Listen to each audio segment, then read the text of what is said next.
बिस्मिल्लाहिर्रहमानिर्रहीम। अस्सलाम वालेकुम। परदेसी न्यूज़ के साथ मैं हूँ साजिद अली। उम्मीद है आप सब परदेसी भाई खैर खैरियत से होंगे। आज की हमारी वीडियो सिम कार्ड के मुतालिक है। अगर आपके नाम पर ऐसे सिम कार्ड रजिस्टर्ड है जो आपके इस्तेमाल में नहीं है और आप उन सिम कार्ड्स को बंद करना चाहते हो तो उसका क्या तरीक़ाकार है, और ऐसा तरीका जिसमें आप ब्लैक लिस्ट भी ना हो। आप अगर उसके बाद अपने लिए कोई नया सिम ख़रीदना चाहते हो तो आप वो भी ख़रीद सकते हो। सऊदी अरब में आपको पता है कि सिम कार्ड ख़रीदने के लिए बायोमेट्रिक सिस्टम ज़रूरी है। अभी नए तरीके से उसके साथ अपशर होना भी ज़रूरी है। अपशर अगर आपका है तो आप सिम कार्ड ख़रीद सकते हैं, अगर नहीं है तो फिर आप नहीं ख़रीद सकते हैं। समटाइम ये ऐसा होता है कि लोग फ्रेंचाइज के अलावा बाहर लोकल किसी मार्केट किसी दुकान से सिम ख़रीद लेता है। जब वो सिम ख़रीदता है और वहाँ पर वो अपना फिंगर लगा लेता है, बायोमेट्रिक तरीका कर लेता है, तो जो दुकानदार होता है वो उसी फिंगरप्रिंट को सेव कर लेता है। जब वो सेव कर लेता है तो अभी वो उसको इस्तेमाल करके फिर बाकी सिम निकाल लेता है और लोगों को फ़रोख्त करता है। फ़रोख्त करने से फिर आपको ये पता नहीं चलता कि आपके नाम पर सिम रजिस्टर्ड है, या जब वो इशू करता है उस वक्त आपको पता नहीं चलता। समटाइम जब वो सिम इशू करता है तो उसमें पोस्ट पेड सिम भी होता है। पोस्ट पेड सिम का आपको पता होगा कि वो आप पहले इस्तेमाल करते हो, महीने के लास्ट में आपको पैसे देने पड़ते हैं। वो लोग 2-3 बिल जमा नहीं करते। फिर आप जब एयरपोर्ट पे जाते हो तो आपसे अक्सर पूछते हैं कि भाई आपके नाम पर इतने पैसे हैं, तो ये पहले आप जमा करो तो तब आप जाओगे। या दूसरी इसके नुकसान ये है कि कोई भी क्रिमिनल केस उस सिम पर हो जाए जो आपके नाम पर रजिस्टर्ड है तो पुलिस आएगी, वो आपको ही पकड़ेगी। गवर्नमेंट वो उस बंदे को नहीं जानती जो इस्तेमाल कर रहा था, लेकिन जिसके नाम पे है उसी को जानती है, उसी बंदे को पकड़ती है।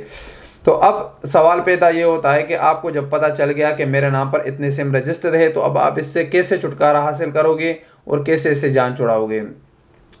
आपको पहले चेक करना होगा। एक तरीका यह है कि पहले चेक करोगे कि आपके नाम पर कितने सिम रजिस्टर्ड है और किस किस कंपनी के हैं।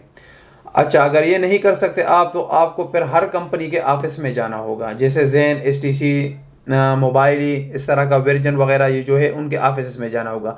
अगर आपको एक बार पता चल गया कि आपके नाम पर सिम जो रजिस्टर्ड है और किस कंपनी की है तो आपने उस मुतल्लिका कंपनी के ऑफिस में जाना है। ऑफिस में जाके उनको बताना है कि भाई मेरे नाम पर ये सिम रजिस्टर्ड है, ये नंबर रजिस्टर्ड है और मैं इनको बंद करना चाहता हूँ। जब आप उनको ये कहोगे तो आपके सिम बंद कर देंगे, 24 घंटे के अंदर अंदर वो बंद हो जाएंगे।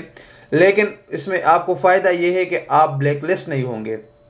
अगर आप ऑनलाइन बंद करते हो तरीका इजी है, आसान है, लेकिन उसमें अभी आप ब्लैक लिस्ट हो जाते हैं। पहले वो इजी था, अब कोई ब्लैक लिस्ट नहीं था, लेकिन अभी उसमें ब्लैक लिस्ट हो जाता है। लेकिन अगर आप ऑफिस में जाओगे और वहाँ से आप अपने सिम बंद करोगे तो उसमें कोई मसला नहीं है। आप कोई भी बैन आपके ऊपर नहीं होगा। ये हर कंपनी के ऑफिस में जाके वहाँ से ये करना है। और फिर अगर आप एक बार ख़त्म हो जाए तो फिर आपको अगर नया सिम चाहिए तो आप वहाँ से फ्रेंचाइज से ख़रीद सकते हैं। ये बहुत ही आसान तरीका है। थोड़ी सी तकलीफ़ होगी कि आपको ऑफिस में जाना पड़ेगा और थोड़ा ये है, लेकिन इसके अलावा आपके पास कोई भी दूसरा हल नहीं है।